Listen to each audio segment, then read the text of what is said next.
Wat hapadeng ke jingki kinong rep nomor ke jingkang no kesor kar jela house namar cakasa yu dawai sbo bantung jingtung yak bal tip kemu dawai yuria kebala bu hak jing e bakrau khamtami kinong rep hapo ke jela henrei kensang san menta kila sim ye karai bakin sebelmi no da ke jing permana pai ba bayu dawai yuria onweng no ya ke jingkang bandi pai ba harengkat bat ke subsidi basan 4%. Kani kalawan hadian ba kinong rep ke East Castles Farmer Association kila leit penye kendo yu sembon bidrang ba ke jela ba perstun tensong bat uat penam nomor ke jing sem jing e ke jing pai ba namar ki babun kila sange no ya kamrep tang namar bakim la bor su barsu thit blak yu dawa yuria habai kran mar kila tai ku bor ba kan singlen siang bode nong ai boy chong East Castles Farmers Association ulai thu ban kaliang ba perstun ten song harengkat bot konrad ke sang mai kila simi kara benweng no ya kani kajingkhang bandi pai ba yu dawa yuria harengkat bat ka subsidi basan 4% khnang bai pai ba nong rep kin yo abyang ban rep ban riang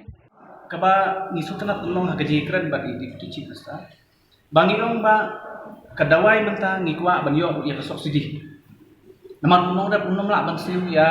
kabay dawai la da news ta siu ro news ta idon kam banyo ya subsidi pi menta gani ko order jong ko office agriculture department katho amne fertilizer subsidy scheme of the state remain discontinued government hadu menta the agriculture department ko ong bangimla ban penyo subsidi kinong rep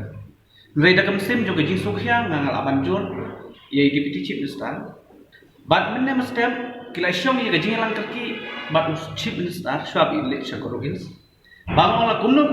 dai ban penyo subsidi nang menta gajing bit jingam jong nurab bi jong ka khan jungi bat kejala bro we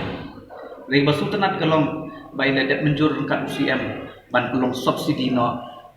bat ban penyo subsidi nang menta nurab ya gani kadawai bat ya gani ka order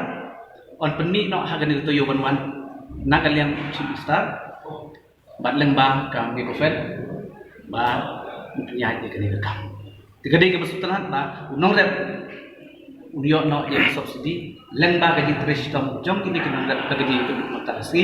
wat ada nagalian ke agriculture department hangni kalau ong ba namla ban ai subsidi lagi lapan bor yang deputy chimistar bat yang chimistar ba lagun no dei ban ai subsidi yo no rep lagi kila rai menta ban penmi no ye order hagan ke tuyo man man yo subsidi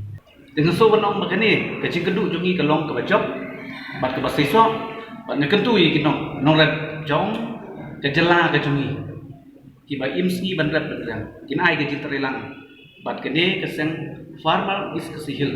na ban ta ke bit ke piang jong pai ba ban ye tei ban isna ban ye lok ban ye wer kumno ban permandur ya kinong rep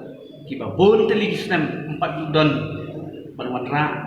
ia kecing kela bagi keduk kumbalong mata kasih